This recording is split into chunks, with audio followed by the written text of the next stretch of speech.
గుంటూరు జిల్లా వడ్లమూడి విజ్ఞాన యూనివర్సిటీలో నేటి నుండి 3 రోజుల పాటు జరగనున్న సృజనాంకుర అంతర్జాతీయ టెక్నో ఫెస్ట్ ఘనంగా ప్రారంభమైంది.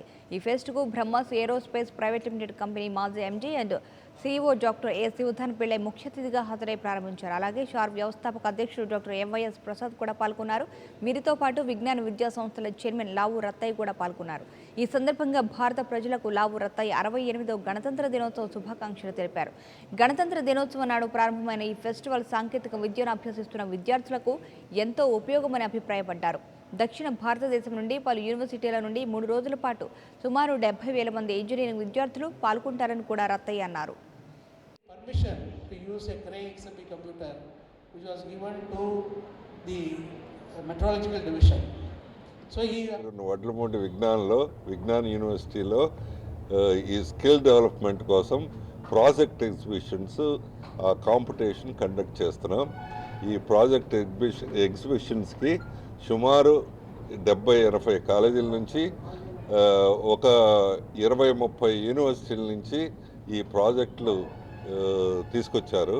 ఈ దక్షిణ భారతదేశంలోని తమిళనాడు రాష్ట్రం నుంచి అట్లానే make in India will be successful only if great ideas come from our students and the industries take those ideas to make products, and our products should shine in the world.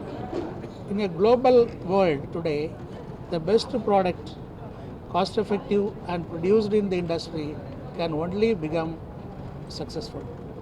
This is a great opportunity in a global world, and India must capture this opportunity under the Make in India program.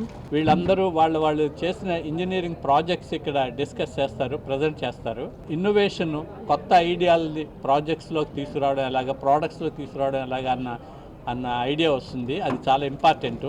ముఖ్యంగా మన దేశంలో ఇప్పుడు engineering నాలెడ్జ్తో గణతంత్ర దినోత్సవ ఉపన్యాసంలో కూడా ఆయన చెప్పారు, మనం ప్రపంచంలో సైంటిఫిక్ అండ్ టెక్నికల్ రిసోర్సెస్లో ప్రపంచంలో 2వ స్థానంలో.